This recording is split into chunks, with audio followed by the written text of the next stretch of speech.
Welcome to Indiana Sports Beat Radio. So for the thousands in attendance and the millions watching around the world.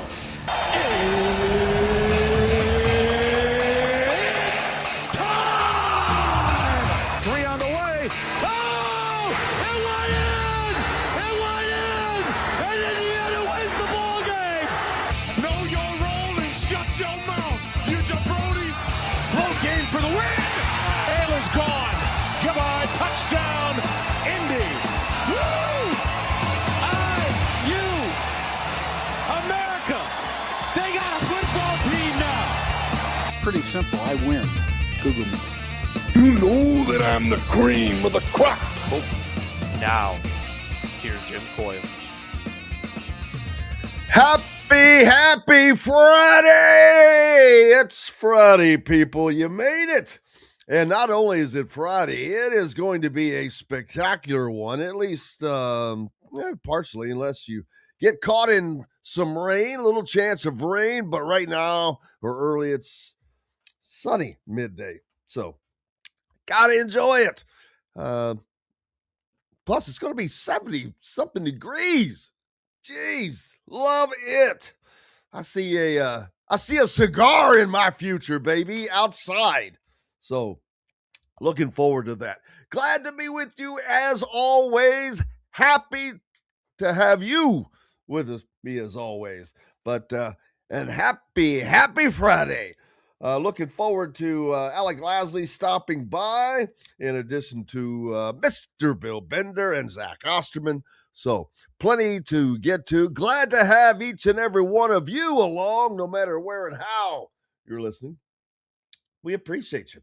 It's the last weekend of the regular season in college basketball. So a lot of important games for people. Obviously, Indiana heading to Columbus to take on the Buckeyes in a game that has importance. Obviously it has importance, but also great importance for Indiana, but also for Ohio State. I think that they're locked in. They're a lock no matter what.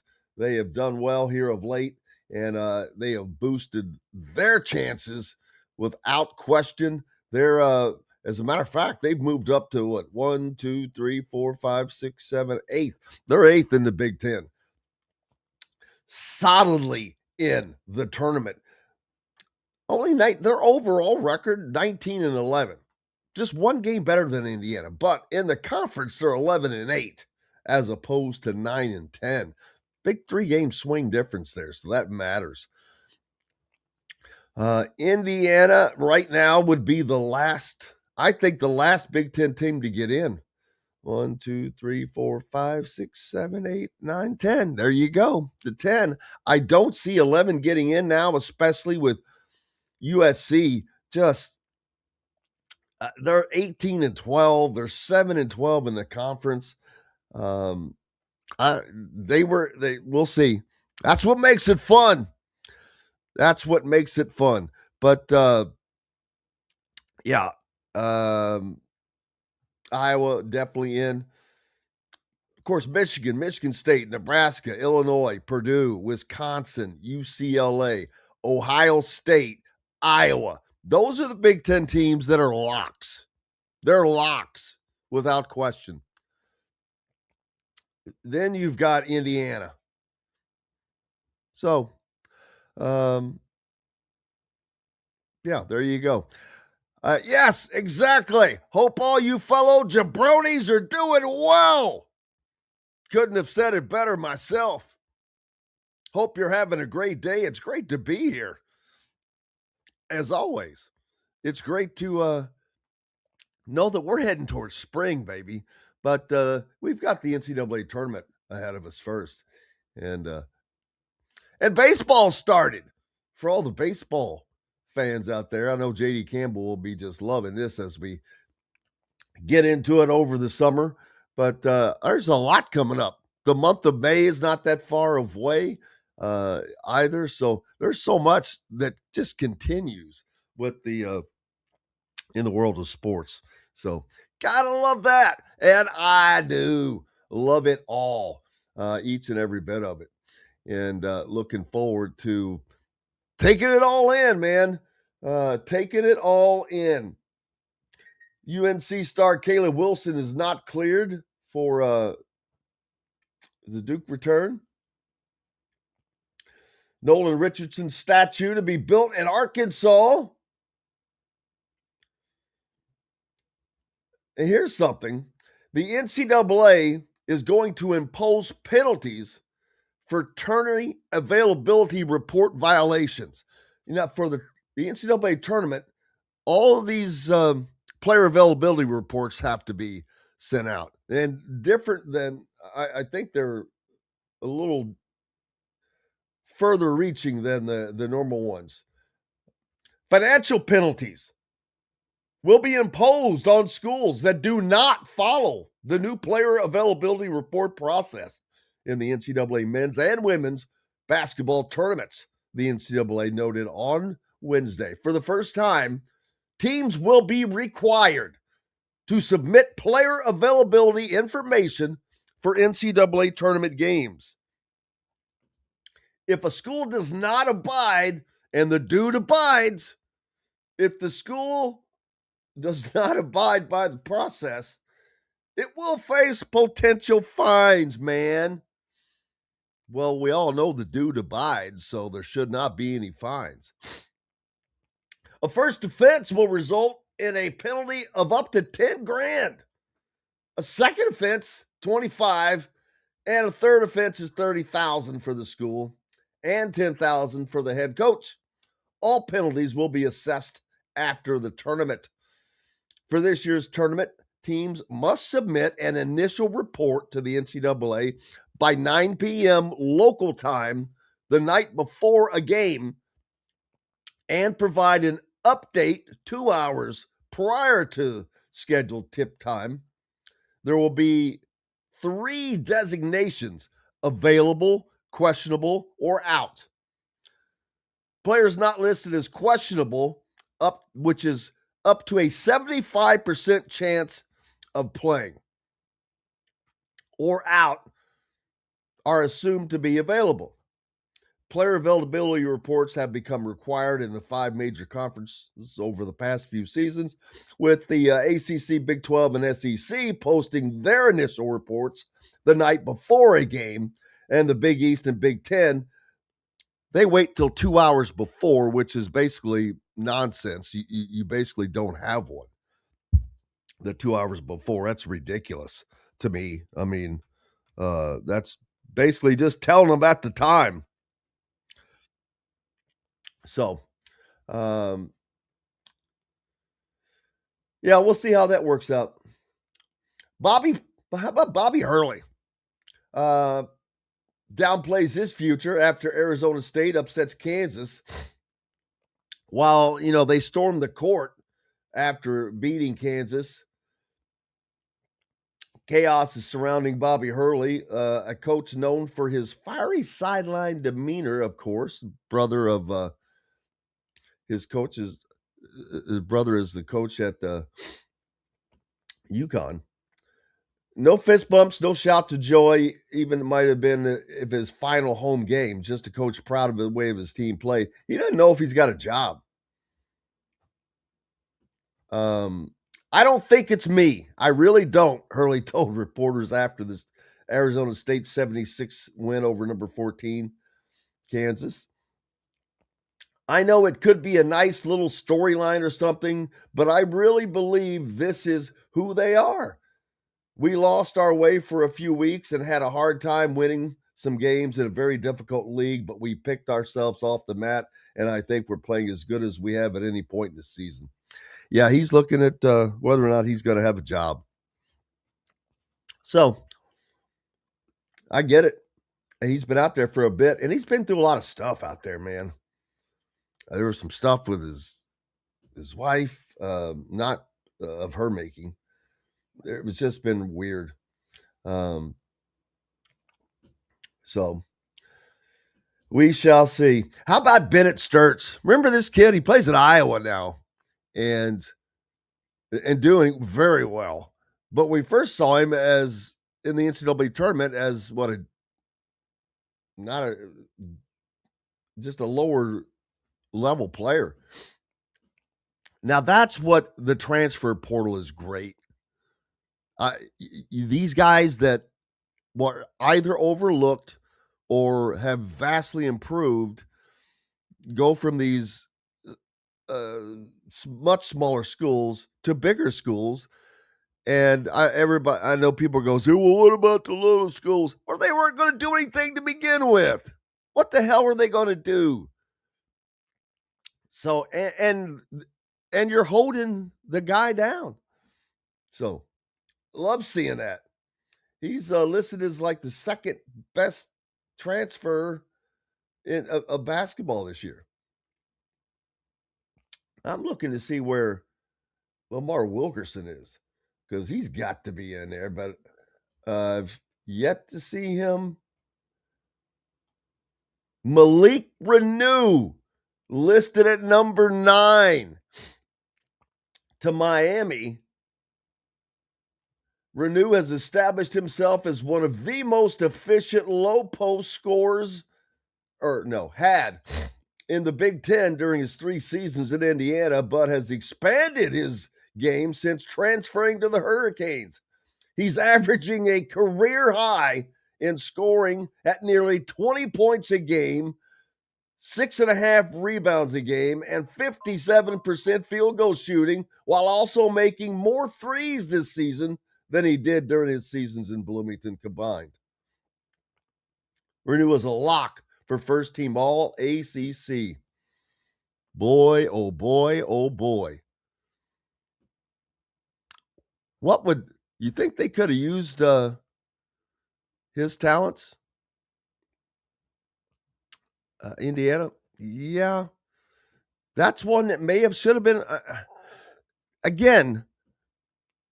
Why wasn't somebody looked at? Why weren't conversations had? That's a question I do have. To my knowledge, there were just no conversations had with people. Coaches, it was just weird. So, hey, we've got Alec Lasley coming up next. Let's take a break.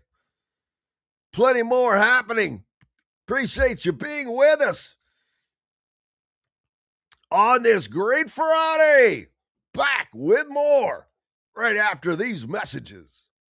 Andy Moore Honda Bloomington has the deals for you, like great savings on the remaining 2025 Hondas. First-time buyers get more than expected. The Honda Civic and HR-V are the most popular vehicles for first-time buyers in the U.S. Andy Moore Honda Bloomington also has a quality selection of pre-certified used vehicles. And check out the selection of Andy Moore Honda Bloomington's 2026 models, like the Honda Passport, Honda CR-V Hybrid, Honda Ridgeline, and more. ISB Radio with Jim Coyle is brought to you exclusively on The Zone by Andy Moore Honda of Bloomington, Bloomington's #1 Honda dealer.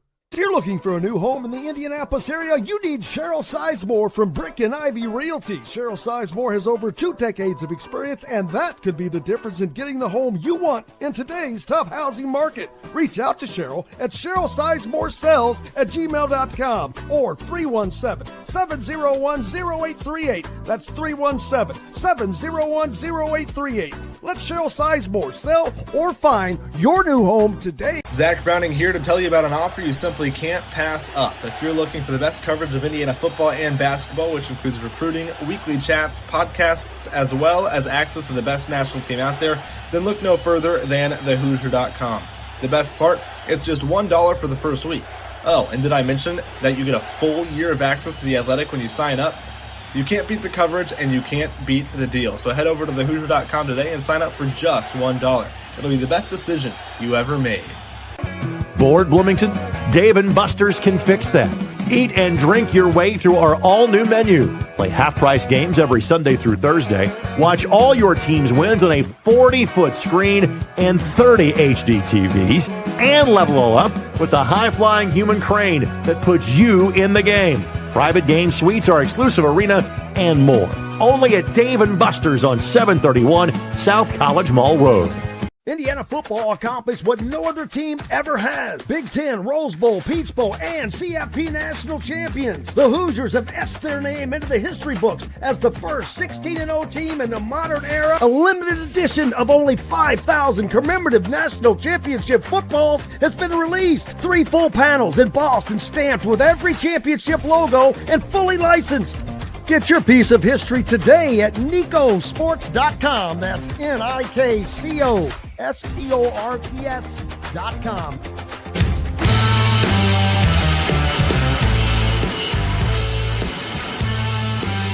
Welcome back, Indiana Sports Beat Radio on this Friday. Jim Coyle with you as always. Glad to be here and glad to have you along. Joined now by Alec Lasley from thehoosier.com as we head into the last weekend of the college basketball regular season. But that just is lighting the lamp, so to speak. Alec, as we head into the tournament, and for those of you that are going to be around this weekend in Bloomington, head out to Dave & Buster's to watch the game. Got those 3 gigantic wall TVs and big screens all around. You can turn the kids loose on half-price games, sit at the bar, have a great time. Something what Alec Lasley would do. What's up, and brother? Yourself. And yourself. I feel like what game would be your go-to at Dave & Buster's? Oh, you mean to play? Yeah. Well, I mean, great question. I mean, we see. I obviously you'd be at the bar, but if you had to go play a game, what would that? You've be? always got skee ball. Yeah, that's kind of boring. I'm not a big skee ball fan. They got you got the basketball game. Yeah. What I actually my favorite would be like racing, where you sit down and you actually race. Yeah, I love that stuff. Yeah, that would be. What about you? Yeah, probably the any of the racing or really. I would definitely go. Yeah, I would. Are you a racing fan? It's kind of one of the more engaging games though. Right. I mean, you're not just like standing actually on the, on the kind of machine itself. Yeah. I guess there's always those little dance boards with the colors. Are you a racing fan?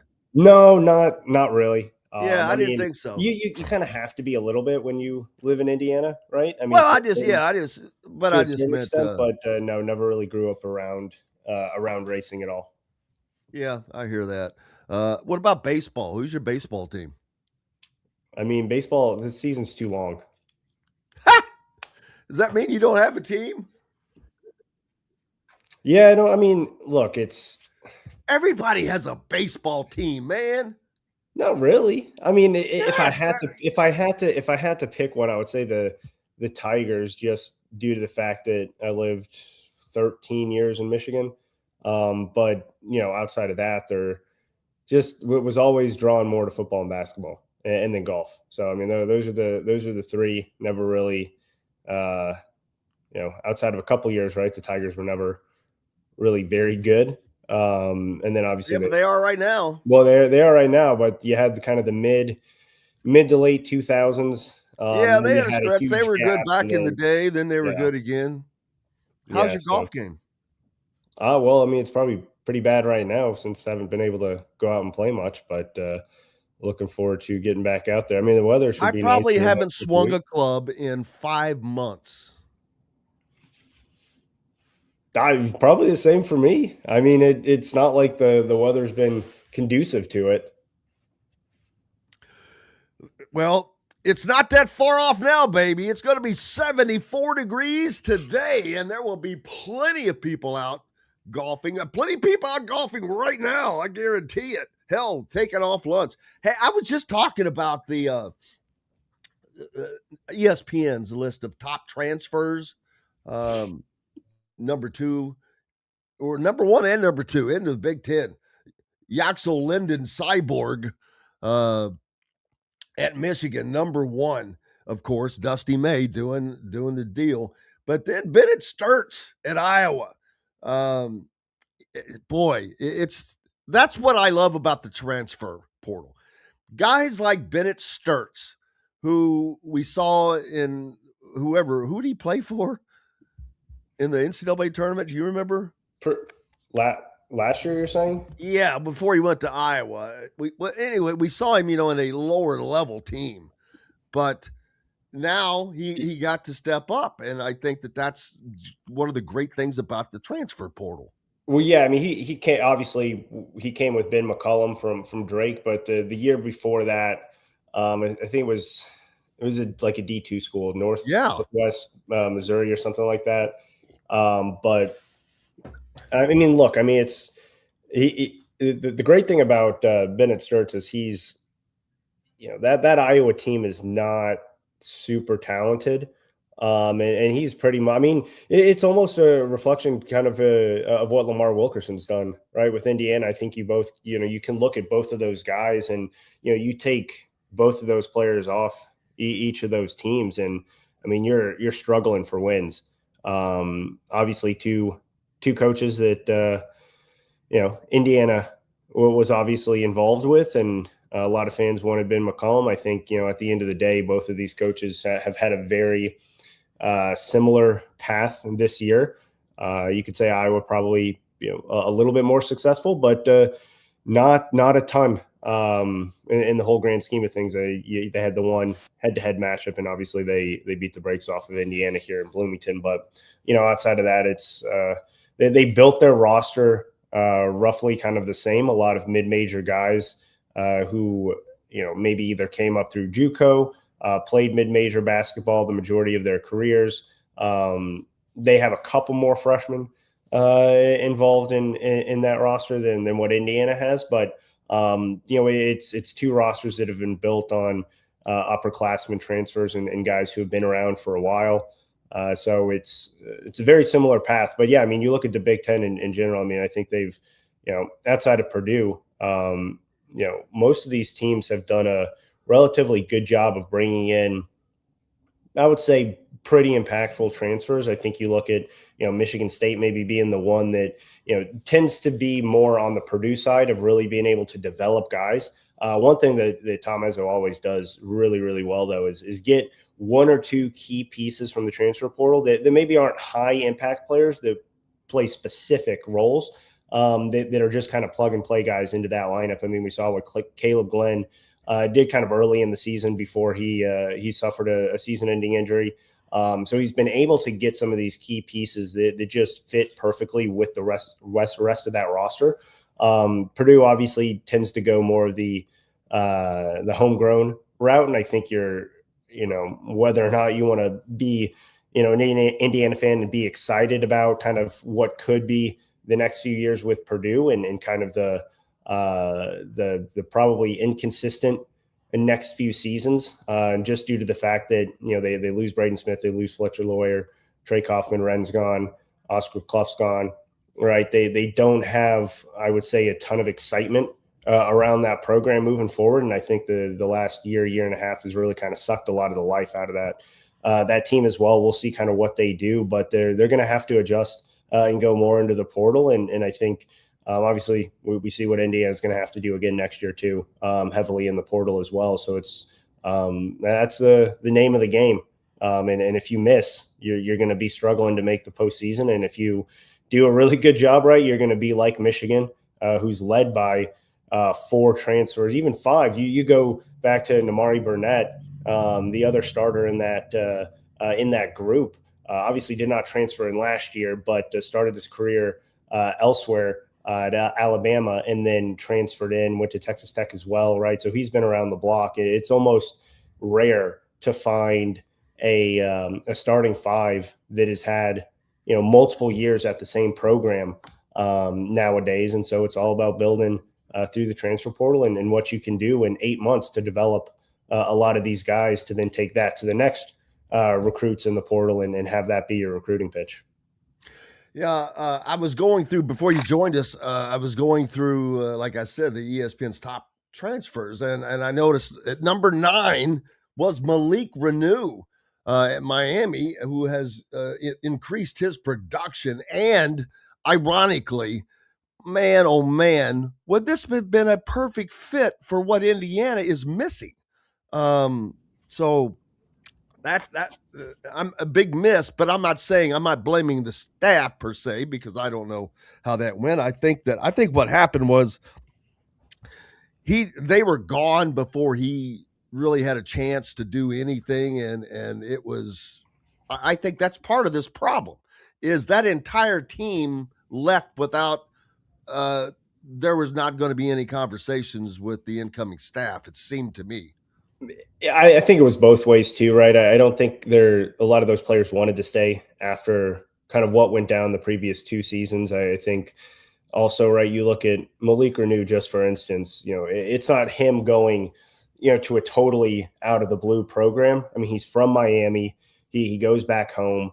I don't think necessarily that was a huge surprise. You go to a first year head coach, which I think maybe was probably a little bit, I don't want to say a risk per se, but a very modern style of play with a lot of athletes on the floor. I mean, Miami's been one of, I think, the surprise teams in the country, not just the ACC, and what they've been able to do this year with an entirely new team, a lot of freshmen in the rotation as well, but a lot of guys who are on their second, third, fourth stops as well. I mean, they have Trey Donaldson from Michigan of last year, who Michigan kind of pushed out to get Elliot Cadeau, right? So a lot of moving pieces last offseason for Indiana, and I don't think the staff wanted a lot of the guys who were there previously, and I don't think a lot of those guys wanted to go through in another season at Indiana either. And I think it worked out for the best. I don't know. One, you wouldn't have had the season that Lamar Wilkerson's had with Malik Renew. You wouldn't have had the season that Malik Renew. Yeah, that's the thing. I talk about that, but one would take away from the other. He couldn't do what he's doing with what is going on around him. But then now that is what I have to ask. Then with Indiana, they don't have a guy that can do that in the middle. But with how they run the offense, I wonder how much would they use him? Exactly. Would they be able to find that balance? Because part of the issue I do have currently with them is, boy, they take some dumb shots sometimes. They don't take smart shots. With everybody having a green light, okay, that's fine. But you should have to take a good shot with a green light no matter what. And if you don't, you need to get the hook and say, hey, be sat down. And I keep going over one single play that happened recently with, daggone it. I don't know if it was Nick Dorn or, Miles. But anyway, it was 7 seconds so into the shot clock, and the ball came up court real quick, and he takes a corner three, which I'm like, what the hell are you doing? The team's not even down there, nothing's set up. And it's just things like that's really gone into part of them not being a complete team. And that's what is, we talk about being able to look at just a couple games here and there, the Nebraska game, of course, the Northwestern game, the Minnesota game on the road, all 3 of those games. None of those should have been losses. And those 3 games alone, that changes Indiana's schedule or season so much. It puts them right in the middle of where anyone's expectations could have possibly have been. Yeah. I mean, look, if the biggest thing, and I wrote about this after Wednesday's game, is the ability to finally put together a full 40-minute game. I mean, that has been the one thing holding, this team back the entire season. They've played 30 great minutes. They've played 35 great minutes. I mean, you go to the UCLA game, that game should have never been in overtime. You're up 10 with a minute and a half left, and they lose the 10-point lead and obviously almost lose that game in overtime and almost in double overtime, right? They were down by 15 to 18 points against USC twice or 3 times in that game, come back to make it 2 possessions. And, same thing with Michigan State on Sunday, right? They were down by double digits for a lot of that game, somehow got their way back to 5 points before a couple big threes for Michigan State. The thing though about this team is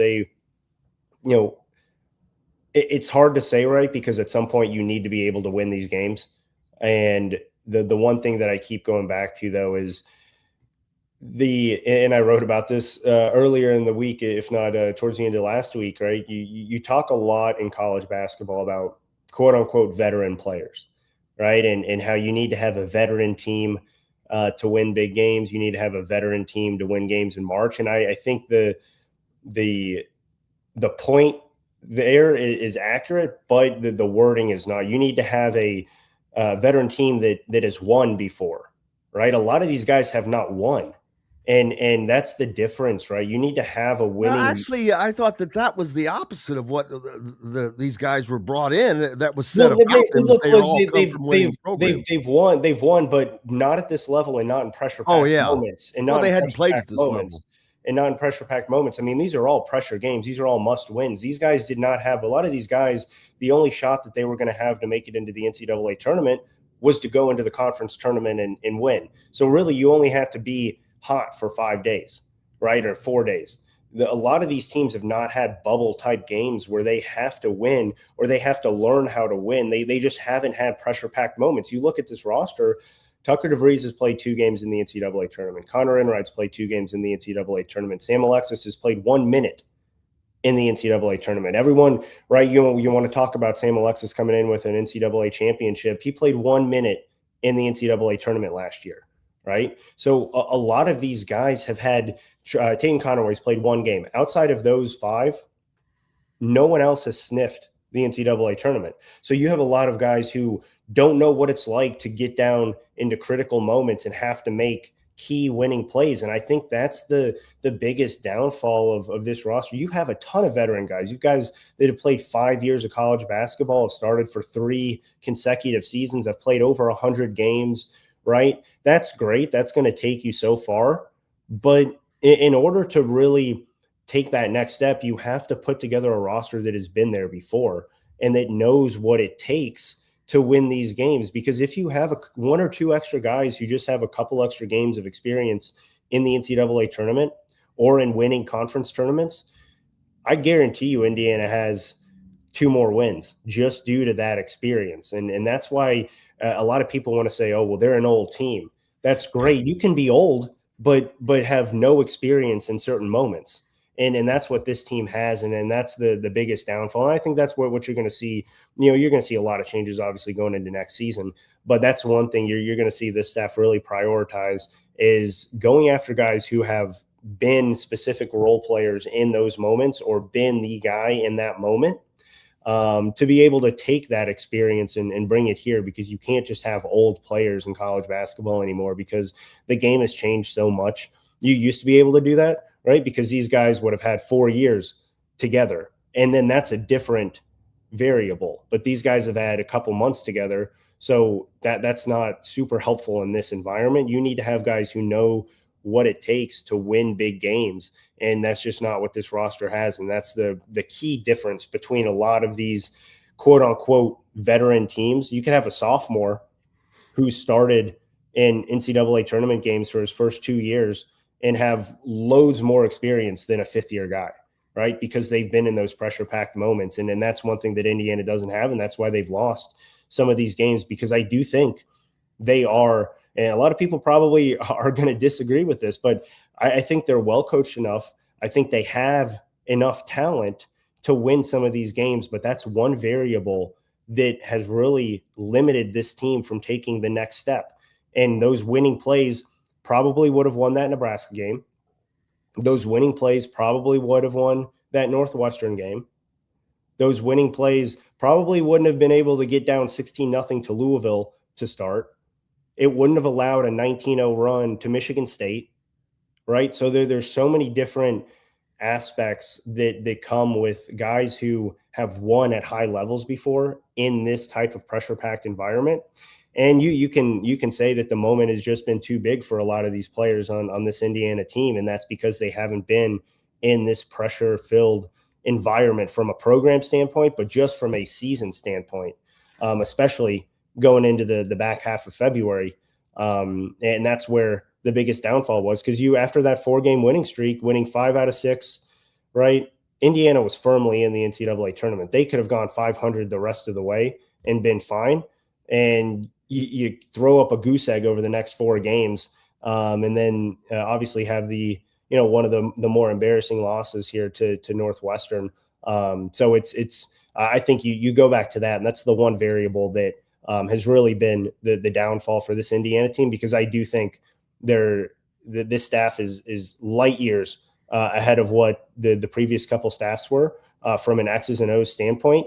One, they just don't have the type of skill set that's been able to elevate, which we've talked about. But I do think this team is talented enough to make the NCAA tournament because they've been there for 30, 35, 39 minutes in multiple big-time games. It's not like it's been 1 or 2 games this year. I mean, there have been 6 or 7 where midway through the second half, they're tied or within a possession or leading against ranked teams or NCAA tournament teams. And again, the winning plays, the pressure-packed moments, this group just has not been a part of, and that's why they've lost a lot of these games. And that's why you're sitting here with 1 game left, needing to go on the road to Ohio State to face Bruce Thornton, who is 12 points away from becoming Ohio State's all-time leading scorer, a guy who's never been in the NCAA tournament before, a fan favorite in college basketball, and trying to knock him off on senior day. That's a difficult task, but one they're obviously going to have to do if they want to make the NCAA tournament.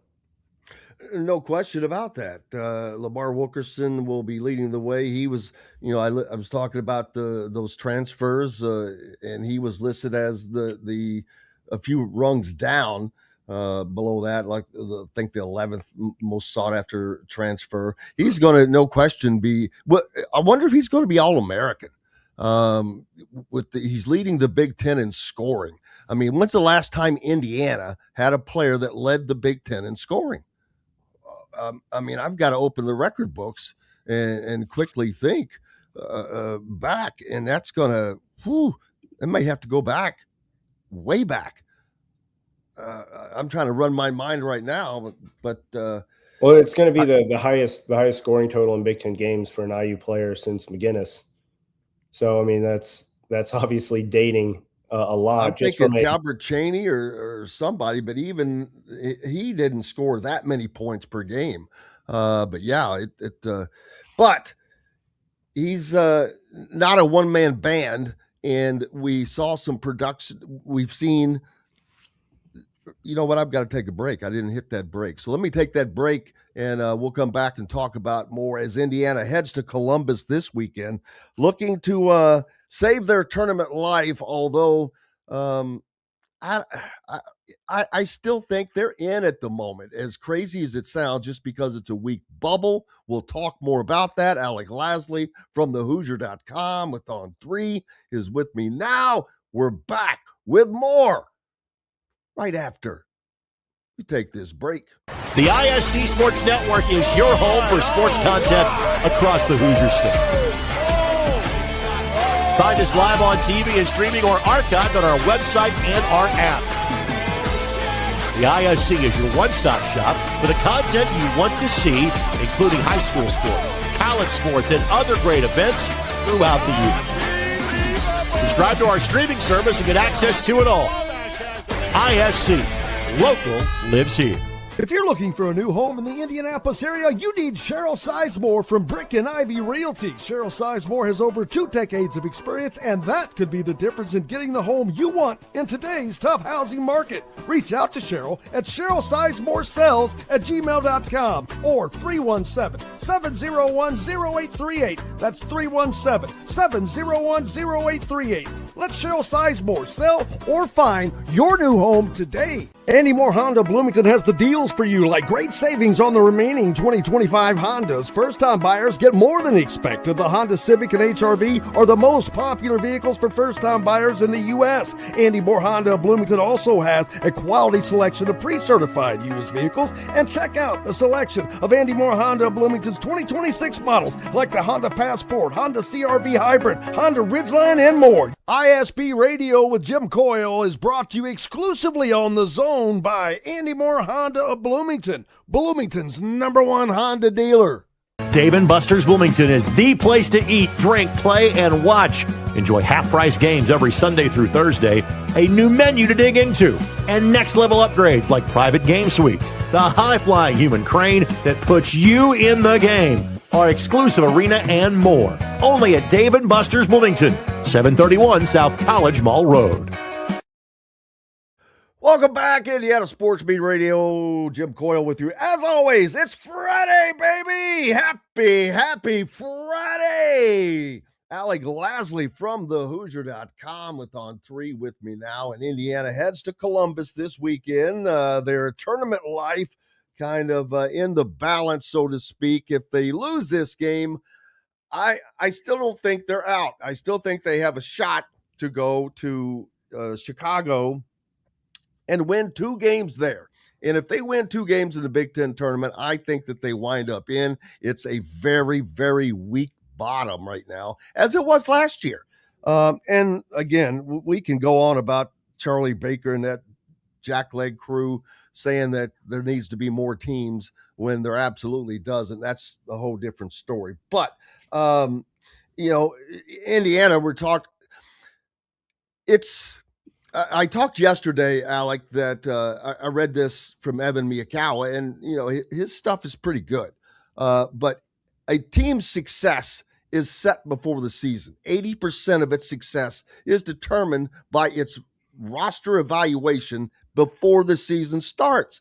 So when the season started, we kind of knew what this Indiana roster was. We knew where they were going to be deficient in the middle. We didn't know they were going to be this deficient, but it's turned out like we thought it would. So I don't think that there should be a lot of the people jumping on Darren DeVries. I'm like, y'all need to back off, man. And trust me, if anybody's going to say what they think, it's me. But this is not, just chill out. I think Reed Bailey was just misevaluated, and you don't get Josh Harris, and I think that hurts. I don't think Reed Bailey was misevaluated. I think and Darren DeVries has talked about this, right? If Reed Bailey's playing the 4, I think things massively change. If you have Josh Harris, not that Josh Harris is going to be a 25-minute a game, double. But he doesn't have to be.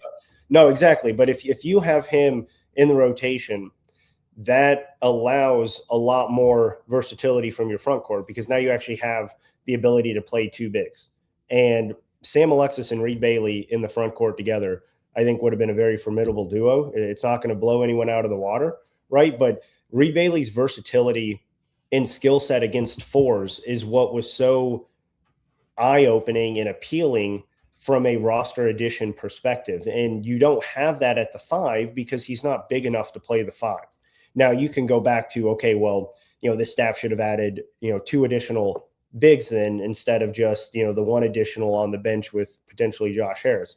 And right, I think you can make a very strong case for that. And I don't think you're going to get anyone, especially not me, to disagree with that. But I think you have to, take all of the context and put it together, where Reed Bailey was not supposed to play the 5 for 15, 20 minutes a game. Could he play spot minutes there? Absolutely. But that's one thing that I wish Darren DeVries, if I'm going to nitpick or be critical of certain situations, I think there are certain times where he could have tried the 2 big lineup. Because if you're not getting anything out of Nick Dorn, there's no reason to have him on the floor. Let's be honest. If he's not hitting shots, he provides nothing from a playmaking perspective. He provides nothing from a defensive perspective. You could easily go, Connor Enright, Lamar, Tucker, Reed, Sam. And I think that provides a lot more versatility from a rebounding standpoint with a much bigger lineup. And I think you have a couple different mismatches that you can create with Reed Bailey at the 4.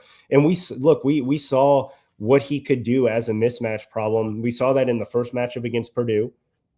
We saw the ability for him to slip every single high ball screen against Purdue's 2 big lineup that forced Purdue to go to 1 big in the second half. So we saw it against Kansas State. Now, obviously, Kansas State is nowhere near in the same category right, as Purdue or some of these other Big Ten teams. But we saw his ability against high major competition to provide different mismatches for Indiana's offense. That was playing more, though, against a team that had two bigs.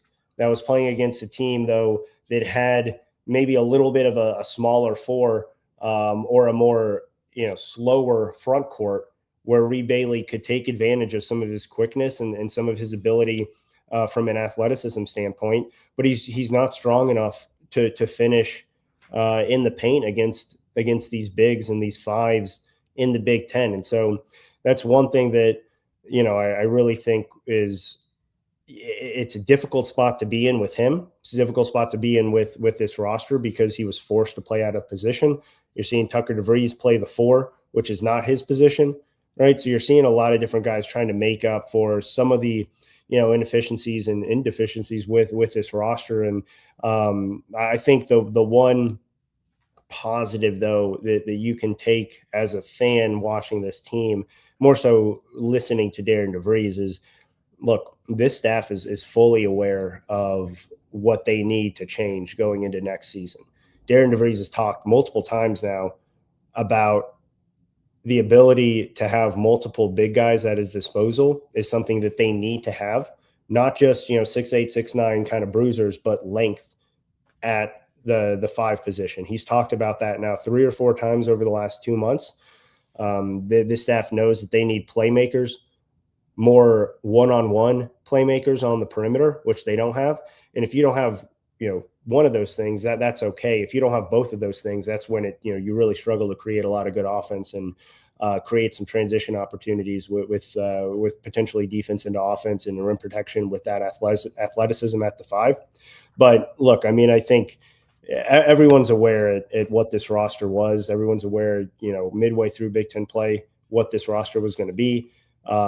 It's unfortunate that you didn't get the full bodies with Josh Harris, even Jason Drake at times as a spot combo guard coming off the bench. But yeah, the injury to Josh Harris definitely derailed a lot of what this offense and defense, the system was supposed to be from a rotational standpoint, because he's a crazy athletic leaper, a guy who could provide some rim protection, but more importantly, a guy who could provide a lot of additional opportunities as a lob threat and offensive rebounder to provide a couple more opportunities there with that front court. But look, Sam Alexis has played great. I think if there's, outside of Lamar Wilkerson, right, if there's one additional player that I think Indiana fans really wish they had more years of, would be Sam Alexis. The energy that he plays with, I think, makes up for a lot of what that front court's not able to do. But yeah, I think the Reed Bailey, he catches way too much flack, and I think that's difficult to put on him because he didn't come here trying to play the 5. The booing is unbelievably, ridiculously stupid. Anybody that boos a home player for just because they don't particularly like them for whatever, that is the biggest insult, and it should be embarrassing. I know it's embarrassing to some fans, but it should be completely embarrassing to anybody that is there at the game. It's ridiculous. And I saw Dan Dockets talk about this, and he talked about it, being a lot to do with the East Coast students. And well, IU does have more out-of-state students than in-state students, for one thing. So it is a little different in that regard. But yeah, that booing is absolutely uncalled for, and it is disgusting. And anybody that does it should have their ticket revoked in this regard. Sorry to interrupt you. No, look, 100%. I thought that was disgusting. And look, let's be honest. It was a lot of the students spearheading that. And I think, I don't want to spend too much time talking about it because I don't want to, give any more attention to it than what it deserves. Exactly. I just wanted to address. No, I know, I agree. But it is something that it's just look. And again, you wonder all the time why some players don't want to come here and some coaches don't want to come here. I don't know many times where fans and students are booing the home team from a player standpoint, right? I mean, for no reason, just because I don't even know what is their reason for booing? Because he struggles to finish and make some decisions that probably aren't great. But I mean, you can make the case with almost everyone on this roster outside of hell yes. Every bad shot is the same thing. Every bad shot falls into that category. Yeah, and that's why, like I said, it's difficult to see. I think, right? I mean, some students were wearing a "We Love Reed" T-shirt on senior night, but look, I mean, I don't think that's not going to make up for kind of the outrageous behavior that they had the game before. And this has been, boiling over for multiple weeks now, where the students and the fans have, really struggled to kind of come around on Reed Bailey. And I think it's a tough spot again for him to be in, because this is not his position. This is not what he, was meant to come in here and play. So it's a tough place to be in, but we're there now. So hopefully he can, make some big plays here down the stretch. And not that he probably really cares at this point about what the fans have to say. But hopefully get a couple of those guys turned on his side here to wrap up his college career. Well, he plays just like everybody else in this team. This team has played hard, right? Yeah, that's why. Look, I mean, that's why when you look at some of these graphics about what was expected this year, what expectations were, you flip a couple games, right? They probably have maybe 2 more wins again than what you have now. But this was never going to be a team that was going to go, 23, 24 wins on the season. They were going to be right around, 19, if not maybe squeeze out 20. But I think 20 was the max and kind of the cap that they could get. They just needed to get into the tournament. And then again, once you get into the tournament, who knows what happens. I still think, right, you see multiple teams that struggle in the regular season get hot at this time of the year. And I'm not saying that this group is going to go on like a Syracuse run of getting in the first 4 and then go into the Final Four. I'm not saying this team is going to be the UConn, right, where they win the Big East tournament with Kemba and Shabazz Napier and then go on to win the national championship, or even NC State of a couple years ago where they win 5 games in 5 days in the ACC tournament and then go to the Final Four, right? But I am saying that this is a team that I don't think a lot of opponents want to face on 1 day of rest, because their ability to get hot is something that they can still lean on. And if you get hot in this next game with Ohio State, you go into the Big Ten tournament with 2 wins. You're probably going to play a Northwestern, right? Assuming you can get by Northwestern, which again, they were up by double digits on. Assuming you can get by Northwestern, that gives you 3 wins in a week. Theoretically, you're probably going to have some momentum offensively. Then you go play potentially UCLA, right? Now you may get a little bit more steam, but this is just a team that if they start to hit some shots, right, it's difficult to defend. I think the one big thing is whether or not they're going to be able to get Nick Dorn going. If they get Nick Dorn going, I think this is a team that can actually win some games in the Big Ten tournament further down the line with his ability to bring a third shooter.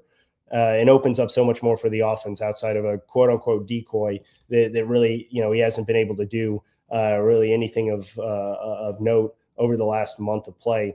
But if he's able to do that, I think this team can make some noise.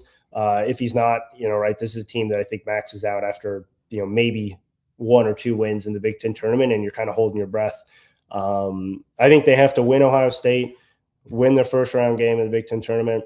And then I still think they have to win against UCLA. If UCLA stays in that, I think it would be the 7 spot, or the 6th spot, whatever that, the 6 or 7 spot, I think is what UCLA would be in that quarterfinal game on Thursday if Indiana were to win. So we'll see what happens, but I definitely think they need to win on Saturday if we want to have any conversation going into the Big Ten tournament.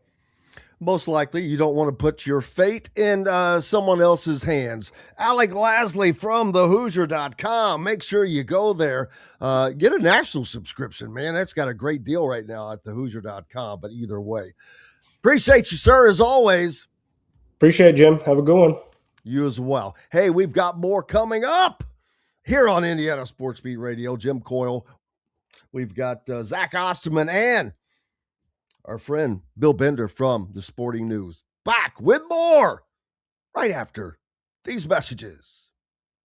Indiana football accomplished what no other team ever has. Big Ten, Rose Bowl, Peach Bowl, and CFP national champions. The Hoosiers have etched their name into the history books as the first 16-0 team in the modern era. A limited edition of only 5,000 commemorative national championship footballs has been released. 3 full panels embossed and stamped with every championship logo and fully licensed.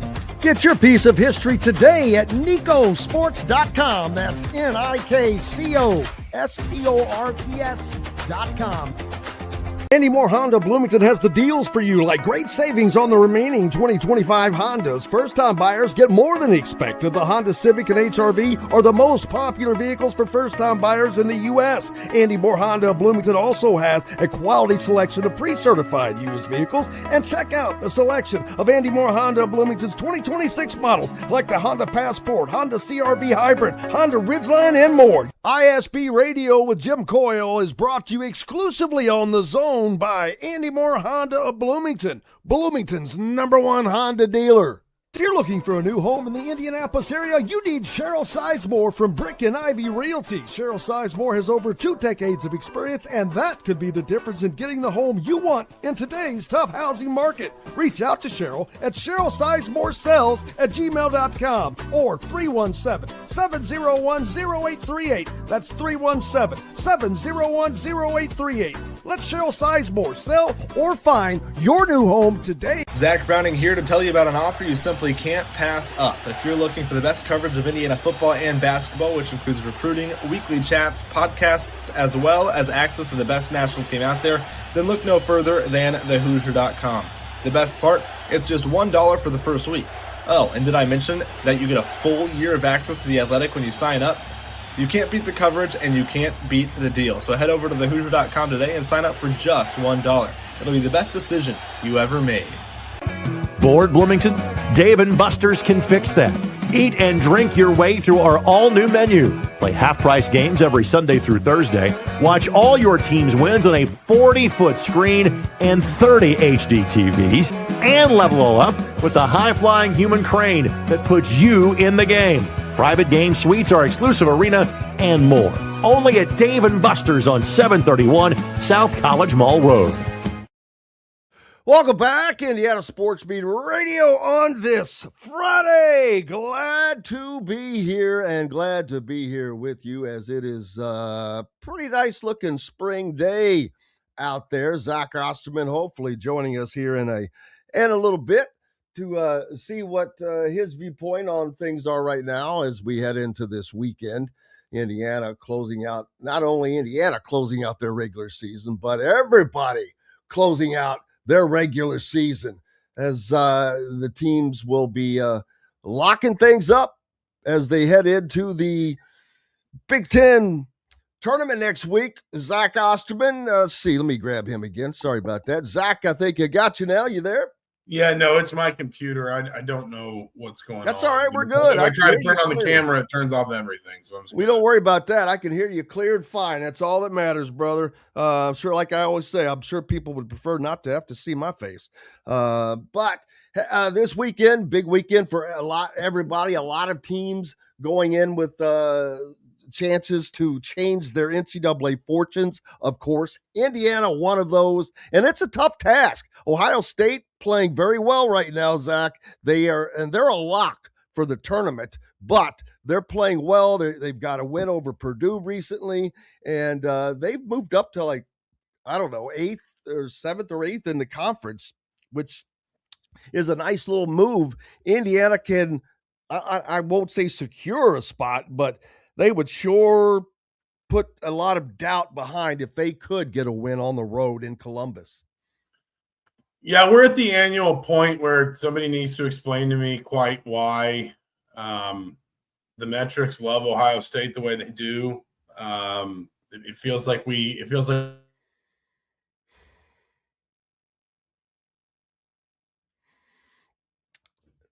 Lost Zach there for a minute. We'll get him reconnected. He's having technical problems today, but that's all right. We'll keep on flying.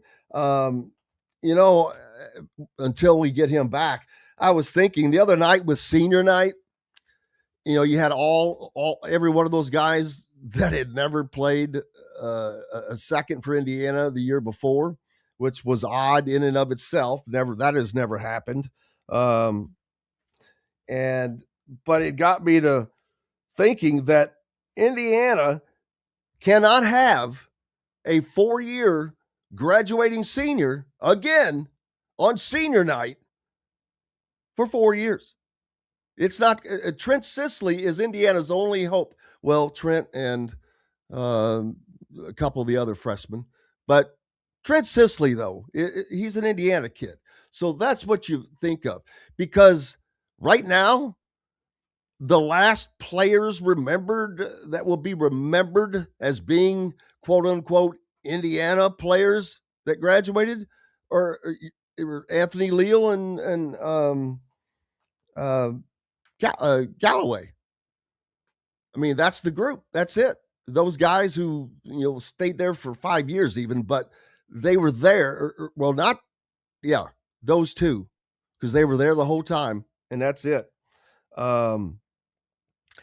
So that tradition is ended for Indiana, and it can't start again for 4 years. That's crazy.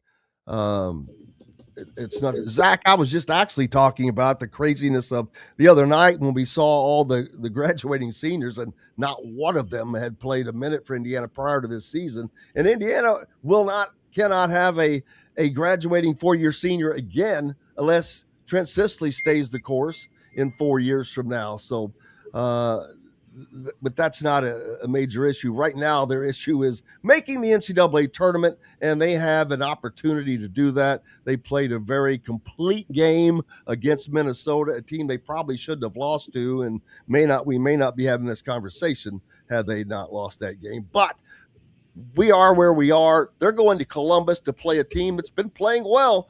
Ohio State has solidified their spot in the tournament, and you're on the road, so that's a tough ask in and of itself, but it's an opportunity. No, it is. I mean, I think Indiana's got to win this game, frankly. It's very hard for me to imagine a world where Indiana loses this game and, without obviously something uncharacteristic in Chicago, playing to Saturday, maybe to Sunday, where Indiana can make the tournament. I was saying before my computer started fouling up on me, I don't fully understand why the computers love Ohio State the way they do. This is just kind of a permanent state of affairs to me. I don't if you look at their last 8 to 10 years, I don't see enough gap in the metrics to understand why Ohio State is, I think, 14 spots higher in KenPom than Indiana. If anything, I would argue Indiana's got some better wins, particularly away from home. I mean, Ohio State's best win away from home is probably at Northwestern. But one way or the other, from Indiana's perspective, I think, the gap between sort of Indiana's tournament outlook with a win in this game and Indiana's tournament outlook with a loss is substantial. I think a win, and I don't know if necessarily Indiana is locked into the field, but I think a win probably puts Indiana on the right side of the bubble as things stand. And I think a loss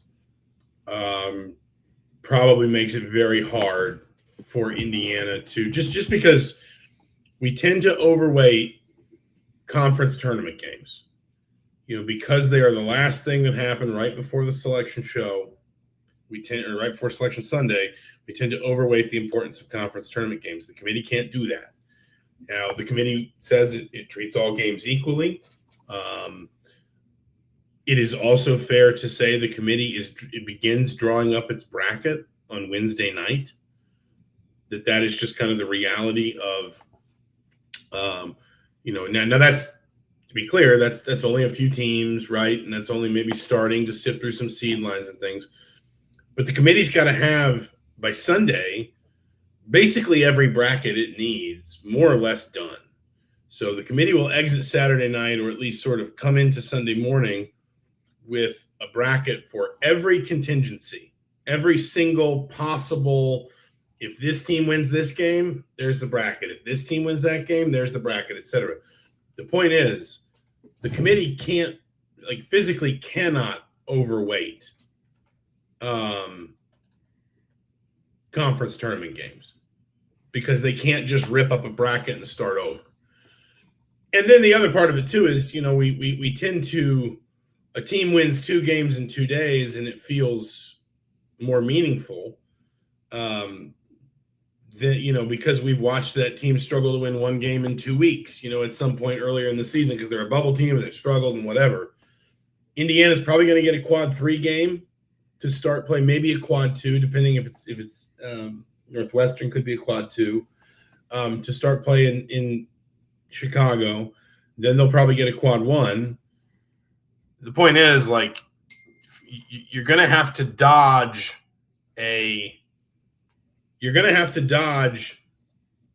an unhelpful loss before you even get a chance at a quality win in Chicago.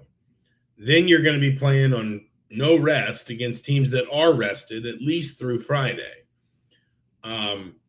It is hard for me to imagine a world where Indiana can lose to Ohio State and make the tournament any way other than probably playing all the way to Sunday. Maybe not winning Sunday, but certainly playing all the way to Sunday, which obviously is very difficult.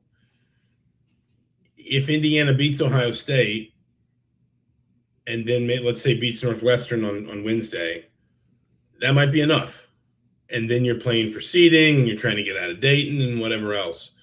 I mean, this game does feel substantial, frankly. Absolutely. And it kind of has been the last couple of years. This has been one of those pivotal games.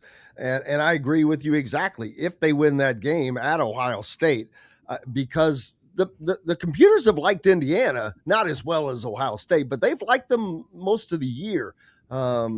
They just dropped that loss to Northwestern. That alone may have knocked them out. And I know that there were some other things they could have done, not losing at Minnesota, not coughing up the 16-point lead against Nebraska. But and you can always point to little things here and there. But there's no doubt losing at home to Northwestern was almost a death knell. And when you do something like that, you have to make up for that. And that's not just a normal win. That's winning against a tournament team like Ohio State on the road. And if they do that, I think that they're back in, but they have to win that first game in the tournament, like you said, to stay in. And I agree with you wholeheartedly on that. We've seen this team play many times in games that were quote unquote must wins.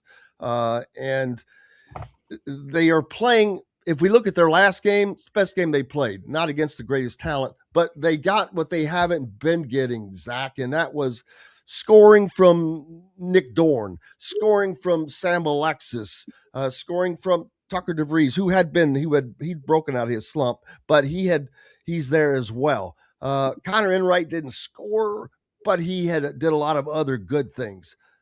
Still not getting much off of the bench, but they're getting more all around. And if they can continue that, then I give them a good chance of winning that game.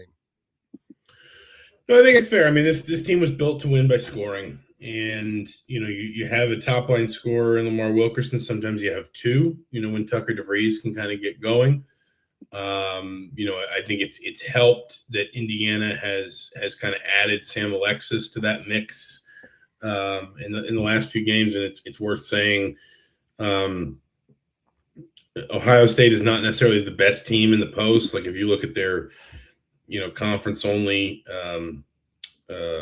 defensive percentages, they're 8th in the conference in 2-point percentage allowed. Now they're very good at the other end, not just scoring, but drawing fouls around the rim. And that's something that obviously has been a problem for Indiana. But, I think it's the kind of matchup where you can probably get Sam Alexis going a little bit again. But it's just this team was built to win through scoring. It was built to win through offense. We saw that as far back as last July, and it just it's not a team that is built either by its size, its athleticism, or its depth to grind out possessions and to win a low scoring game. And you'll have to win the occasional. I get that, and it's not like Indiana's absolutely never won. The Purdue game, you would argue, is a bit of a grinder, for example. But like I point out, and a lot of this is maybe choices about pace and so forth, but like the lowest number of points Indiana scored this season and won a game is 69. And that was against Incarnate Word in November. In Big Ten play, I think that number is 72 against Purdue. This is a team that wins by scoring. It wins by shooting well. It wins by sharing the ball, and it wins by getting multiple guys involved. Whether that's, maybe a night when you can get Reed Bailey's offense going a little bit, as you say, a night where you can get Nick Thorne's shot falling again, whether it's Sam Alexis, whoever it is. This team needs a third, and I would argue really in a lot of ways even a fourth scorer, frankly. And, when it can't get that, you think back to it wasn't that long ago, right? It was the Michigan State game. Lamar Wilkerson had 29, Tucker DeVries had 20. Neither one of them, I think DeVries maybe attempted 16 shots in that game for 20 points. Wilkerson had 21 for 29. It wasn't like either one of them was overly inefficient in that game. Nobody else was in double figures, and Indiana never really got it close. So that tells you the story right there. Yeah, and for a team that's built on scoring, to only have two guys that average in double figures, that's not a good swing. And when your third leading scorer is been coming off the bench for some time, and you're not getting scoring in that position either way now. With, like I said, Connor Enright does a lot of great things, but scoring is not something he brings. Tatum Connerway is still at this point the third leading scorer at almost 10 points a game, although that has not been the case for him here of late. But what has been, do you think, the reasoning for not bringing Tatum Connerway back as the starter? Yeah, I think I argued for a while, frankly, that that Indiana, once it got Nick Dorn healthy, was going to be better off with Nick Dorn in a starting role because of the size he adds. Now, he's not really been much of a floor spacer, realistically. And if anything, he's really kind of turned into a very sort of specialized player. He's taken 153 threes and 19 twos. That is extreme even for a player that was taking more threes than twos at Elon in the last two seasons. The thing I would argue as much as anything else is that Enright has been a really steady pair of hands, with the ball in his hands. He does not turn the ball over. He doesn't. His assist rate is really good. It's 28% in Big Ten play. Connerway's assist rate in conference play is better. His turnover rate's also, it's worth saying, a little bit higher. I also think, and I feel like we all kind of said this at the beginning of the year in different ways, and then you sort of forget it as time goes on. Like, there is not an instinctive understanding of Darren DeVries' system rooted in this roster, right? Because most of these guys are transfers who before the season had never played for him. The two guys who had were his son and Enright. And I think there's probably also any coach, and you can argue the merits of this or not, but I think any coach is also probably sometimes going to sort of run home to what they trust when they get to, big games, tight games, big possessions, etc. They're going to lean on the guys that they know best. And, that's sometimes obviously going to be somebody like a Lamar Wilkerson, who you just say he's a winner, he's a scorer, he's a game-changing player. But I do think there's a little bit, in this roster too, maybe of looking at both Enright and Tucker DeVries and sort of saying that that's probably also a head coach going to the guys that that aren't going to miss a call or are going to have like and I'm not picking on Tate Conway. I'm not picking on anybody, Bailey, Alexis, Connor Wade Thorne. But in those moments, if you're a coach, you want the guys that when you give them an instruction, a call, a set, whatever, there's an instinctive sort of second nature understanding of what you're asking them to do. And I think there's maybe a little bit of that too, that, it's kind of going small C conservative, and trusting the guys that best and that know you best. I think there might be an element of that as well. Absolutely. We know what's up next for you Saturday at Columbus. And so make sure you're following Zach and checking out all he does. Appreciate you as always, sir. Absolutely. Thanks. Absolutely. Zach Osterman joining us here on Indiana Sports Beat Radio. Up next, our good friend Bill Bender from the Sporting News, our nation's oldest sports publication. It's Fun Time Friday, baby, with Bill. Back with more right after these messages. Dave & Buster's Bloomington is the place to eat, drink, play, and watch. Enjoy half-price games Sunday through Thursday, plus a new menu and next-level upgrades like private game suites and the high-flying human crane. Only at Dave & Buster's Bloomington on South College Mall Road. Zach Browning here to tell you about an offer you simply can't pass up. If you're looking for the best coverage of Indiana football and basketball, which includes recruiting, weekly chats, podcasts, as well as access to the best national team out there, then look no further than thehoosier.com. The best part, it's just $1 for the first week. Oh, and did I mention that you get a full year of access to The Athletic when you sign up? You can't beat the coverage and you can't beat the deal. So head over to thehoosier.com today and sign up for just $1. It'll be the best decision you ever made. You're looking for a new home in the Indianapolis area? You need Cheryl Sizemore from Brick and Ivy Realty. Cheryl Sizemore has over 2 decades of experience, and that could be the difference in getting the home you want in today's tough housing market. Reach out to Cheryl at CherylSizemore@gmail.com or 317-701-0838. That's 317-701-0838. Let Cheryl Sizemore sell or find your new home today. Andy Moore Honda Bloomington has the deals for you, like great savings on the remaining 2025 Hondas. First-time buyers get more than expected. The Honda Civic and HR-V are the most popular vehicles for first-time buyers in the U.S. Andy Moore Honda Bloomington also has a quality selection of pre-certified used vehicles. And check out the selection of Andy Moore Honda Bloomington's 2026 models, like the Honda Passport, Honda CR-V Hybrid, Honda Ridgeline, and more. ISB Radio with Jim Coyle is brought to you exclusively on The Zone by Andy Moore Honda of Bloomington, Bloomington's #1 Honda dealer. Bored, Bloomington? Dave & Buster's can fix that. Eat and drink your way through our new menu. Play half-price games every Sunday through Thursday. Watch your teams on the big screen and level it all up with the high-flying human crane. Private game suites and more, only at 731 South College Mall Road. Welcome back, Indiana Sports Beat Radio on this Friday. And now we are joined by our good friend, Bill Bender from the Sporting News. As he takes a bow. Yes, sir. Thank you very much. How's your week been, sir?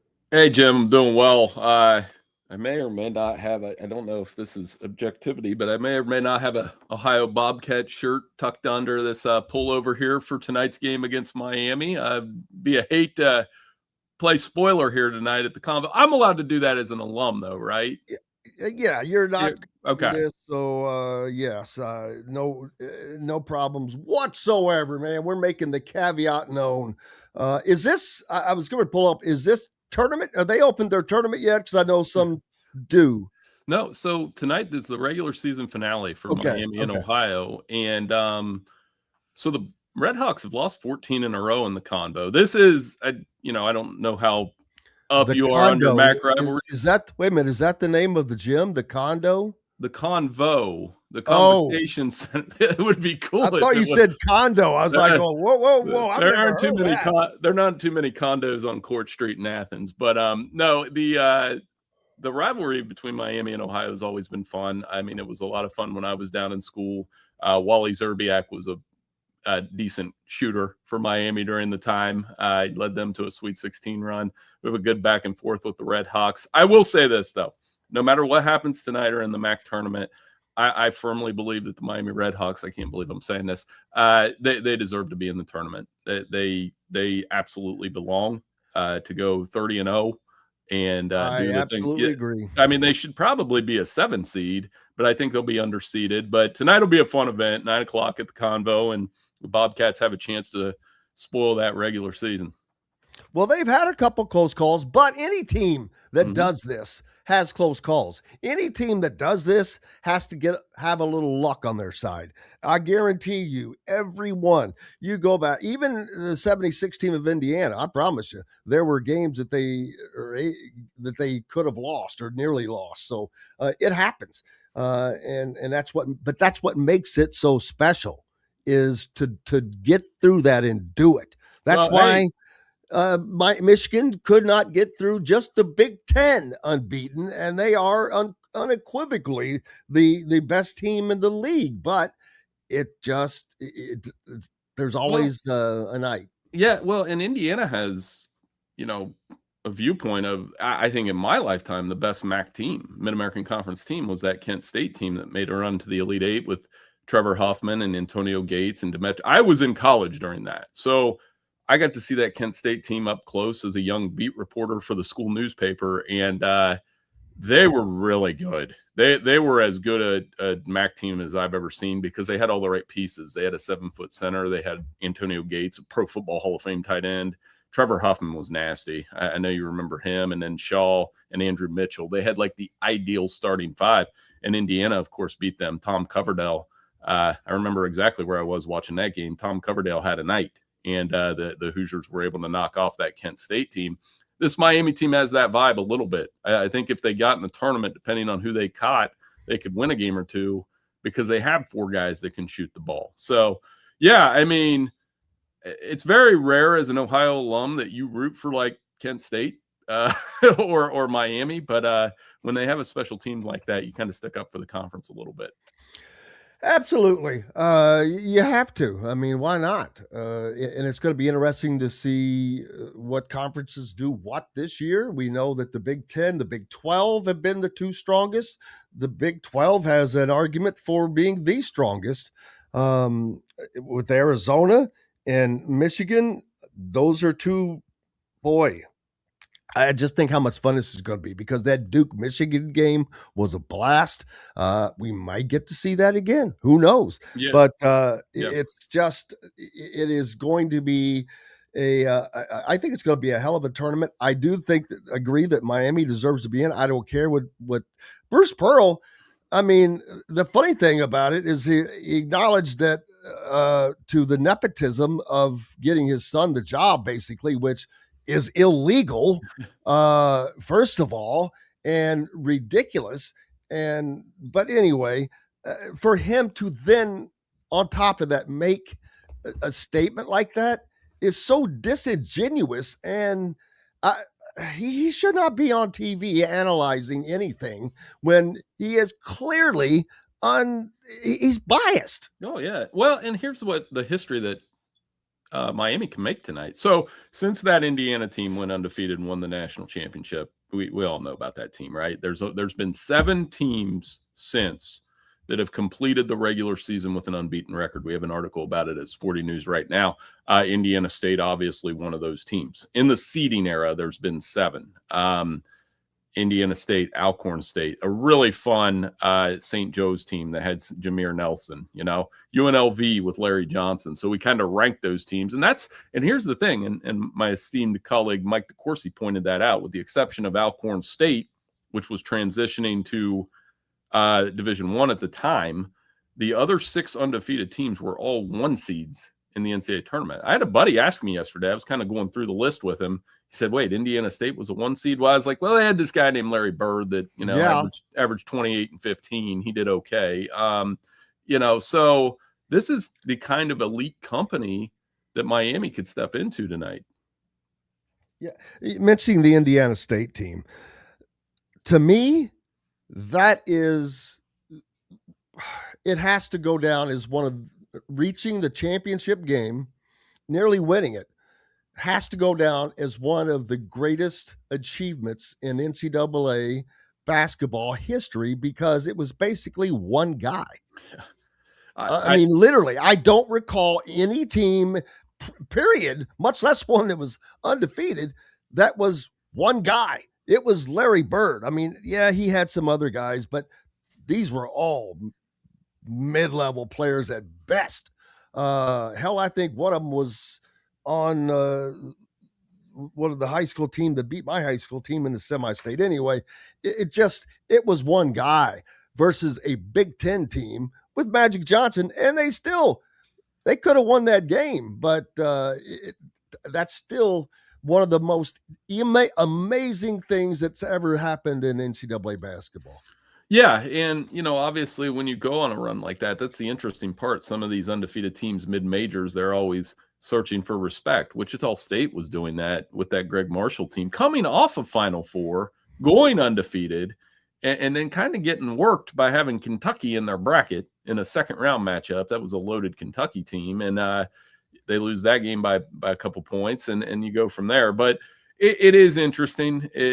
Miami, I don't know why there's so much debate because I just believe that they should be in. That's kind of where I'm at with them. And there shouldn't be any question. No, and then I'm sorry. And the bubble's not as sexy as it normally is. We've talked. No, about it that. hasn't been for 2 years in a row. That's another reason. There's no question about Miami. We're sitting there fiddling over teams. Indiana's one of those. Yep. I mean, all right, you've watched the season. I know we can't really predict it, but what would you think about Indiana and Miami? Well, I mean, it'd be close. Now, the thing with Indiana, and I broke down there, and I know you had Zach on the previous segment, and he knows more, obviously, but when you look at their kind of where they sit, I've got a post coming tomorrow ahead of the Ohio State game.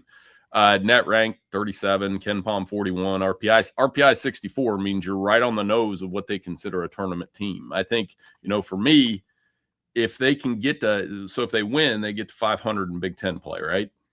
That's one that's an indicator for me. I don't know if the committee looks at it like that, but I think if you can go undefeated in Big Ten play, I mean, there's a chance Iowa could be not undefeated, but 500 in Big Ten play. There's a chance Iowa could join them on that line as a 500 team if they lose to Nebraska. To me, that's one level of respect. Obviously, Ohio State's got a little bit better record in quad 2, but this Hoosiers team, they can get a win and win one or two. It's kind of the same boat as last year. They lost to Oregon in the Big Ten tournament. They need to win one or two, and then they'd be right there. So right now I'd take Miami over Indiana, but I've already kind of laid out why. But I would look at Indiana against some of these other bubble teams, and it's really close. Yeah. Just one thing, getting back to your column on the unbeaten teams, I have a qualm with it. You should have taken it back to 1975 because there was no team better than the 1975 Indiana team that went into the tournament undefeated but lost. Daggone it, Scott May. Yeah, Scott or is it Scott? Yeah, Scott May, and ended up losing to Kentucky. But I think that they were probably the best undefeated team ever going, and that would end up losing. Crazy that whether it's Indiana, UNLV, Georgetown, I would say there's probably a couple other schools that could get in this conversation that say Bob Knight called that his greatest team. That's ever. what I'm saying. Those three that I just mentioned, Indiana, Georgetown, UNLV, the team that didn't win it, a lot of people consider better than the team that did. And that's the wild part about March. You can have a team we did a list years ago of like the best teams that didn't win the tournament. That Ohio State team with Oden and Conley. I mean, they were crazy good, and they didn't win a national championship. So those two guys should have been at Indiana as well.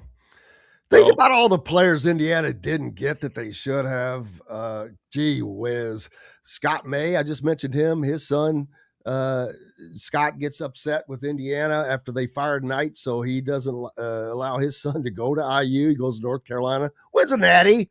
Todd Leary played with Eric Montross at Lawrence North High School. He goes to North Carolina instead. They get a natty. Boy, a lot of natties lost by Indiana. Larry Bird leaves. in 74. Think about Indiana 75 and 76. He would have been, I don't know about sitting on the bench, but he wouldn't have been seeing a lot of minutes. But 77, that team after he would have been a junior on with Benson in 77.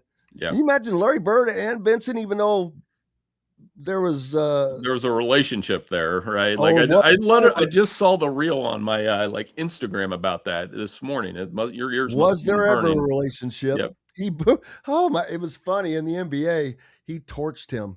He freaking torched him, and he wanted on purpose. And that's the one thing about Larry Bird. After life, he's so humble and soft spoken and just kind. When he was playing, he was a freaking assassin. He would gut you literally gut you, both physically playing and verbally. It's just amazing. For sure. And as when you do lists like that, these hypotheticals, and we've got a couple more coming. We got a couple in a week. We got one story in a week coming that you're really going to love. And I'll tell you more about it offline. I don't want to spoil it yet, but, it's that time of year for March Madness. We love these kind of stories. We love looking at the bubble. I love doing bracketology and kind of backing up Mike DeCourcy at Sporting News at this time of year. So we'll have plenty of content here over the next couple days. We do look at Indiana on the bubble here. I think we'll have something tomorrow ahead of this Ohio State game. It's a big one. It is, as Mike, I think, told me. Well, I'll tell you what, when we come back, Yeah. we'll talk about that and the tournament, what it may take. We're going into the conference tournaments starting next week. I mean, this is it. People, you would think with one game left, you can't do a lot. Not true. You can change some minds. Hey, we've got the great Bill Pender from the Sporting News with us. Got more coming up right after we take a small break. Back right after these messages. Dave & Buster's Bloomington is the place to eat, drink, play, and watch. Enjoy half-price games Sunday through Thursday, plus a new menu and next-level upgrades like private game suites and the high-flying human crane. Only at Dave & Buster's Bloomington on South College Mall Road. Zach Browning here to tell you about an offer you simply can't pass up. If you're looking for the best coverage of Indiana football and basketball, which includes recruiting, weekly chats, podcasts, as well as access to the best national team out there, then look no further than thehoosier.com. The best part, it's just $1 for the first week. Oh, and did I mention that you get a full year of access to The Athletic when you sign up? You can't beat the coverage and you can't beat the deal. So head over to thehoosier.com today and sign up for just $1. It'll be the best decision you ever made. You're looking for a new home in the Indianapolis area? You need Cheryl Sizemore from Brick and Ivy Realty. Cheryl Sizemore has over 2 decades of experience, and that could be the difference in getting the home you want in today's tough housing market. Reach out to Cheryl at CherylSizemore@gmail.com or 317-701-0838. That's 317-701-0838. Let Cheryl Sizemore sell or find your new home today. Andy Moore Honda Bloomington has the deals for you, like great savings on the remaining 2025 Hondas. First-time buyers get more than expected. The Honda Civic and HR-V are the most popular vehicles for first-time buyers in the U.S. Andy Moore Honda Bloomington also has a quality selection of pre-certified used vehicles. And check out the selection of Andy Moore Honda Bloomington's 2026 models, like the Honda Passport, Honda CR-V Hybrid, Honda Ridgeline, and more. ISB Radio with Jim Coyle is brought to you exclusively on The Zone by Andy Moore Honda of Bloomington, Bloomington's #1 Honda dealer. Bored, Bloomington? Dave & Buster's can fix that. Eat and drink your way through our new menu. Play half-price games every Sunday through Thursday. Watch your teams on the big screen and level it all up with the high-flying human crane. Private game suites and more, only at 731 South College Ball Road. Welcome back, Indiana Sports Beat Radio on this Friday. It's a good-looking one out there. Jim Coyle with you as always. Thank you so much for being with us, and glad to have our good friend Bill Bender from the Sporting News. Make sure you're giving him a follow all over, whether it's just grabbing his great content from the Sporting News or on Twitter at BillBender92. Speaking of which, you can follow me as well at Jim Coyle, ISB. Just get your phone out now and hit that up. Bill, we were talking about I don't know, Indiana this weekend, I think. Columbus, going to Columbus, having to beat Ohio State, who's playing pretty well right now. And as far as matchup, I wonder if they have what they'll need to match up with them down low, because that has just been the nemesis. Yeah, Ohio State's got some decent size. Obviously, Devin Royal playing well.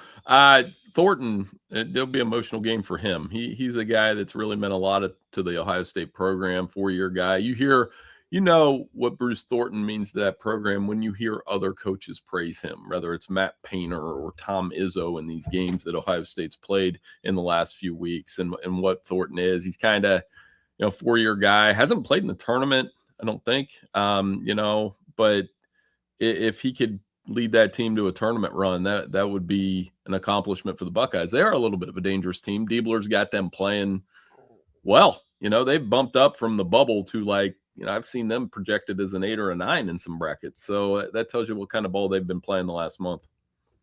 Yeah, and that's going to be good for him, because if they had just stayed at that Mendoza line like they were last year, that they would probably be looking at him. But they have played well here at the end when you need to be playing well. And Indiana has a great opportunity. And they played very well against Minnesota, but part of that was because Minnesota didn't really have anything to stop it. They had a great play from one guy, and they didn't have anything surrounding them. How Indiana lost to Minnesota earlier in the season at Minnesota, that's mind-boggling, and something that would probably prevent this conversation from even being had right now. But what will Indiana have to do to beat Ohio State on Sunday? Well, you're obviously going to have to get off to a good start. Like Zach was saying, you got an elite scorer, right? So he's going to have to play well.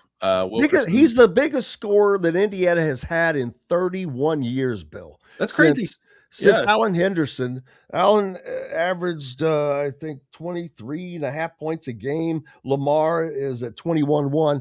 Now, in Big Ten, he's at like 23-something. He's been lighting it up here of late. So hopefully they can get him going. But he hadn't been getting enough help. The last game, in that Minnesota game, they did get that help. They have to have that same production if they have any hopes or chances of winning that game. No, yeah, and you know what Zach was saying earlier in the last segment was something I was preaching to 6th grade girls this year when I was coaching. You're better when you share the basketball. You have multiple people scoring, that kind of thing. Obviously, when you get, I'm looking at it right now. Give me 1 second. When Indiana has more than 20 assists in a game, they're 8-1. That's a simple stat that translates. So if they can share the ball a little bit, get assists, get out and run, and it doesn't have to be just Wilkerson, and try to break down this Ohio State offense. But again, stopping Thornton, stop getting on the glass, doing those kind of things, that's going to be key in a game like this. The stat I always told my girls this season, our season wrapped up a couple weeks ago. I always looked at the scorebook after the game. This is a true story. And I said, in games where we had 6 or more girls score, and this is 6th grade girls, 6 or more, we're 16-2. When we have less than 6 score, we were something like, I think, 3-7. So I said, you tell me which one works better. When we share the ball and get up and down the court and everybody scores, and I would tell them, I don't care who leads the team in scoring. Does this work in Division I men's basketball? I mean, you need Lamar to play well, obviously, but if they share the ball and get a lot of assists, they're going to have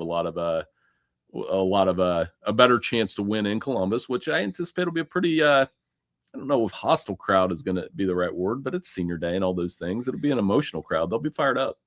Yeah, they're ready. I mean, their team's playing well. I'm sure that win over Purdue, which has been a couple of games ago, but big game. It really sparked them. Now they storm the court, which I'm really over storming teams that are that's going to be a 4 seed in the tournament. That means they're ranked inside of the top 28 teams or 16 teams. I mean, wow. Ease up, people, especially a Big Ten. Had that been even a MAC school, that did that. Okay, I get that, but dude, you're a Big Ten school. I'm not. I've always thought doing court storming should be reserved when you beat either you end. I think my two rules were either you end like a prolonged streak against a rival, like if you say Indiana Purdue probably doesn't fit, but for the sake of this conversation, if Purdue had won 20 in a row at Assembly Hall and Indiana beat them there, yes, then you storm the court, or you beat number one when they're in your house. That's generally absolutely, and but it still has to be. I'm not talking like North Carolina and Duke number one. I'm talking like had Iowa beat Michigan last night on senior night, and Bennett Sturts hits that 3 to tie the game at the end of the regulation. They go win in overtime. It's probably acceptable court storming. I was a little surprised to see North Carolina storm the court when they beat Duke. Correct. Even though it was in dramatic fashion, I'm like, really? Come on, man. You guys have won 6 freaking national championships. What the hell are you doing? Now, and here's the thing, why this conversation, I've had it for 10 years because it translates to football. And this is what I've always said is I lay out my rules. Here's why you should. I understand they're in college. But now the dynamics have changed because players are being paid now. All it takes is one player to get hurt. One that's being paid. They don't storm the court in the NBA and they don't storm the field in the NFL. And with good reason, because they have assets on the sideline. And now that these players are being paid, all it takes is one college kid hauling off and tearing the ACL of a Michigan starter or and whoever. It will happen one day. It's going to happen, and that will be the end of court storming at the college level. Right, that moment. We already had in that Duke situation, Duke North Carolina deal. John Shire said that one of the their staffers or someone was knocked to the ground or whatever. We had John Calipari complain about that when they lost Indiana a long time, which I think that was just sour grapes. But I agree what you're saying. I think that schools have to make every effort to say, hey, here's a path that you can't get in. Just stay in here and you'll be fine. But just end it. Stop it, people. Well, people I'm like the old man about that. And I would just say, well, so a couple of years ago, real quick, Notre Dame lost to USC or beat USC, and they stormed the field. They had kids on the field, and somebody was trying to take a selfie with Caleb Williams just to put it on TikTok. And I'm like, man, Caleb Williams is within his right to throw a punch there. You know what I mean? And you're asking them to show restraint when others don't have to. I'm trying not to be an old man. I know college kids have fun. I went to OU. I had plenty of fun. Hopefully they have some fun on Court Street tonight. But you get what I'm saying. Absolutely. There's truth to it. And I don't want to be the old man yelling at the moon either, but you got to recognize what you have to recognize. Trying to look forward to the big games coming up. I wish I had a daggone top 25 instead of got the whole stupid thing here. But I'll first just kind of go through them. I'm going to go to the Big 12 first. Let's see. That's Friday, so that's nothing. But on Saturday, Houston goes to Oklahoma State. Iowa State. Kansas hosts Kansas State. Cincinnati at TCU, Utah at Baylor, Texas Tech at BYU, Arizona at Colorado. I don't see anything. Houston at Oklahoma State and Arizona State at Iowa State, probably the two juiciest games there. Yeah, not a great, Texas Tech's playing well without Toppin. BYU hasn't played well in the last couple of weeks. So that's probably the Big 12 game I'll keep an eye on. I think, not to skip ahead, but the SEC's got a couple good ones too that are not North Carolina Duke, of course. You've got Florida and Kentucky. Kentucky's been up and down, and they're playing this Florida team that's trying to get a number 1 seed. And then Auburn, Alabama. I mean, at a certain point, Auburn in this bubble talk, they're 16-14, Jim. They're 16-14. Yeah, you play a tough schedule, but you've got to win some basketball games at a certain point. Yeah, Alabama. Who's 16-14? Auburn. Oh, Auburn. I thought you were talking about I don't see that they deserve to be in. This is not the toughest conference of the season this year. No, Alabama's playing really well too. So I mean, they're up against Nate Oates and that Alabama basketball team. They're probably playing like the second best team in the SEC right now. How about Arkansas? Another really good team. So, I mean, I hate to toot John Calipari, let me tell you, but at the same time, it is what it is, and they're kicking ass and taking names. Darius Acuff's playing as good as anybody right now. He is an explosive scorer. Of all these freshmen, he's very good. So, yeah, I mean, those are some good games on Saturday, and then obviously it spills into Sunday, and I think, a couple Big Ten games for you. Iowa, Nebraska. Iowa, I just said, trying to go 500 in Big Ten play. And then I always like putting Michigan State on. They get nasty, man. They just don't. There's Big Ten rivalries. I always say it, like growing up here in Columbus, I get what Ohio State, Michigan is. I understand that. From a basketball standpoint, Michigan State is far more nasty. They despise each other. And, Tom Izzo's got those guys playing pretty well now too. So we'll see on that one. That's always a fun one to watch. It's going to be a great one. Illinois goes to Maryland. That shouldn't be much. Iowa and Nebraska. That could be a good game to watch. Now, those are all on Sunday. And I mentioned it. I said Indiana on Sunday, and I was wrong. Thank you for pointing it out, Justin. But that's tomorrow at 5:30. Yep. Wisconsin is at Purdue. That could be Purdue is struggling. I mean, I don't want to pound on them, but they're kind of struggling. They were down 9 to Northwestern when I was like, oh crap! But they ended up winning that game. That could be a fun one. That's at 4:00 on CBS. UCLA, who is a lock for the NCAA tournament, plays USC, who was a lock, but I think is out now, and they are like 3 games under in the Big Ten. But that's an important game. I don't think that if UCLA loses, it's not going to knock them out.